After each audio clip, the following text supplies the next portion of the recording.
Hello बच्चों, कैसे हो बेटा। अपन जो है 8th क्लास का चैप्टर नंबर 13 स्टार्ट करने जा रहे हैं। 12वां चैप्टर अभी नहीं करेंगे, अपन 13वां चैप्टर स्टार्ट करने जा रहे हैं। ध्वनि, ठीक है।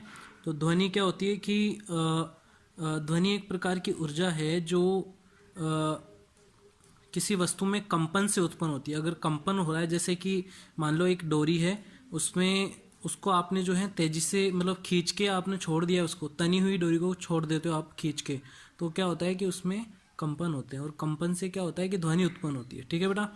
अब देखो कि ये इसकी परिभाषा आप किस तरीके से दोगे कि ध्वनि एक प्रकार की ऊर्जा है जो हमारे कानों में सुनने की जो संवेदना है वो उत्पन्न करती है। ठीक है, अपन जिससे सुन पाते हैं। अब देखो यहाँ पे कुछ दे रखा है कि आपने अपने विद्यालय में आपको कैसे ज्ञात होता है कि पीरियड समाप्त हो गया है। दरवाजे की घंटी की ध्वनि अथवा खटखटाते या दस्तक की आवाज़ सुनकर आपको तुरंत पता चल जाता है कि आपके दरवाजे पर कोई आया है। प्राय पदचाप सुनकर ही आप जान लेते हैं कि कोई आपकी ओर आ रहा है। आपने लुका छुपी का खेल खेला होगा। इस खेल में एक खिलाड़ी की आंखों पर पट्टी बांध दी जाती है और उसे अन्य खिलाड़ियों को पकड़ना होता है। आंखों पर पट्टी बंधे होने के बाद भी खिलाड़ी को कैसे पता चल जाता है कि उसके समीप कोई खिलाड़ी है। तो इसका अपन कैसे पता लगाते हैं। एक तो अपन घंटी सुनते हैं, जैसे कि पीरियड लगता है तो घंटी सुनते हैं, यानी वो एक क्या है, ध्वनि है, उसकी वजह से अपने को पता चलता है। ठीक है, ऐसे ही अपन अगर लुक्का छुपी का खेल खेलते हैं तो एक जो खिलाड़ी होता है जिसकी आंखों पर पट्टी बंदी होती है, वो आवाज़ से जो है या उसकी पैरों की आवाज़ से जो है वो पता लगा लेता है कि हाँ वहाँ पे कोई खिलाड़ी है या वहाँ पे कोई अन्य आदमी है। ठीक है, ध्वनि का हमारे जीवन में एक महत्वपूर्ण स्थान है। एक दूसरे के से संपर्क करने में ये हमारी सहायता करती है। अपने चारों ओर हमें विभिन्न प्रकार की ध्वनि सुनाई देती है। अपने आसपास सुनाई देने वाली ध्वनियों की एक सूची बनाइए। अपने विद्यालय की संगीत कक्ष में आप बांसुरी की, तबले की, हारमोनियम की और अन्य वाद्य यंत्रों की आवाज़ सुनते हैं। तो आप देखते हो कि बांसुरी, तबला, हारमोनियम, आप जब अपने विद्यालय के संगीत कक्ष में जाते हो तो वहाँ पे ये चीज़ आपको जो है इनकी ध्वनि सुनाई देती है। ठीक है, ध्वनि कैसे उत्पन्न होती है और यह एक स्थान से दूसरे स्थान पर किस प्रकार पहुँचती है।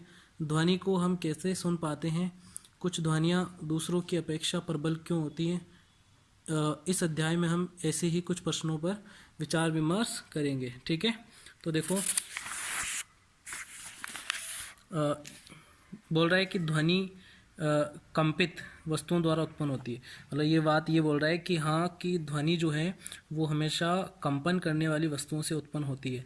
जैसे कि घंटी के जो है विद्यालय की घंटी जो होती है उस पर जो है किसी धातु, वो धातु की बनी होती है, और उस पर जो है लोहे से जो है अन्य लोहे का एक जो रोड होती है या फिर जो छड़ी टाइप में होती है उससे जो है उस पर मारा जाता है, जिससे क्या होता है कि ध्वनि उत्पन्न होती है। और ध्वनि हमेशा जो है कंपन से उत्पन्न होती है। उसके अंदर जो पदार्थ है उसमें क्या होगा, कंपन होगा, या घंटी में जो है क्या होगा, कंपन होगा, जिसकी वजह से ध्वनि उत्पन्न होती है। ओके, तो ये इंपॉर्टेंट बात है कि ध्वनि जो है हमेशा किससे उत्पन्न होती है, कंपित वस्तुओं या फिर कंपन से उत्पन्न होती है। ठीक है, क्रियाकलाप 13.1 पढ़ते हैं कि धातु की एक प्लेट अथवा एक कढ़ाई लीजिए। इसे किसी सुविधाजनक स्थान पर इस प्रकार लटकाइए कि यह किसी दीवार को न छुए।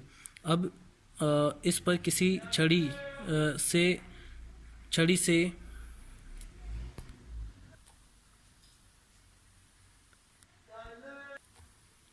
ठीक है बेटा।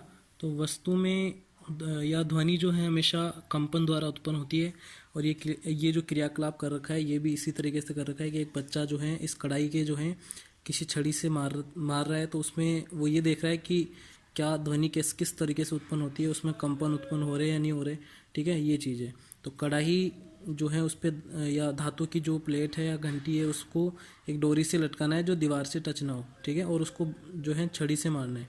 फिर आपको देखना है कि उसको टच करके देखना है कि क्या जो है उसमें कंपन उत्पन्न हो रहे हैं या आपको अनुभव होता है या नहीं होता। ठीक है, यही चीज़ दे रखी है। तो आप उसको जब टच करोगे तो आपको लगेगा कि कंपन उत्पन्न हो रहे हैं और ध्वनि उत्पन्न हो रही है। ठीक है, इस तरीके से। अब यहाँ पे एक परिभाषा दे रखी है कि कंपन क्या होता है, कि कक्षा 7 में आप अध्ययन कर चुके हैं कि किसी वस्तु को अपनी माध्य स्थिति के इधर इर्द गिर्द या इधर उधर या आगे पीछे होने वाली गति को क्या कहते हैं, कंपन। अपनी माध्य स्थिति के इर्द गिर्द या फिर इधर उधर या ऊपर नीचे होना जो है उसको कहते हैं अपन कंपन। माध्य स्थिति का मतलब होता है कि एक बीच में इस तरीके से, जैसे मान लो ये एक माध्य स्थिति है, ठीक है, तो इससे ऊपर की तरफ गति करना या नीचे की तरफ गति करना, ये होता है कि इसको अपन कहते हैं कंपन।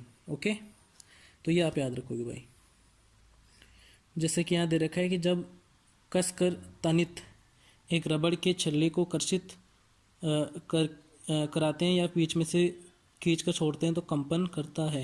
मतलब वो रबड़ जो है वो क्या होगा, मैंने अभी डोरी का एग्जांपल दिया था कि डोरी को अगर बीच में से, कसी हुई डोरी को बीच में से पकड़ के छोड़ोगे तो वहाँ पे क्या उत्पन्न होते हैं, कंपन उत्पन्न होते हैं। तो इस तरीके से क्रियाकलाप 13 आप पढ़ोगे, ठीक है। उसके बाद में कल अपन इसको आगे पढ़ेंगे बेटा, ठीक है। तो इसको पढ़ना बेटा। अब मिलते हैं अगली क्लास में। Take care, bye bye.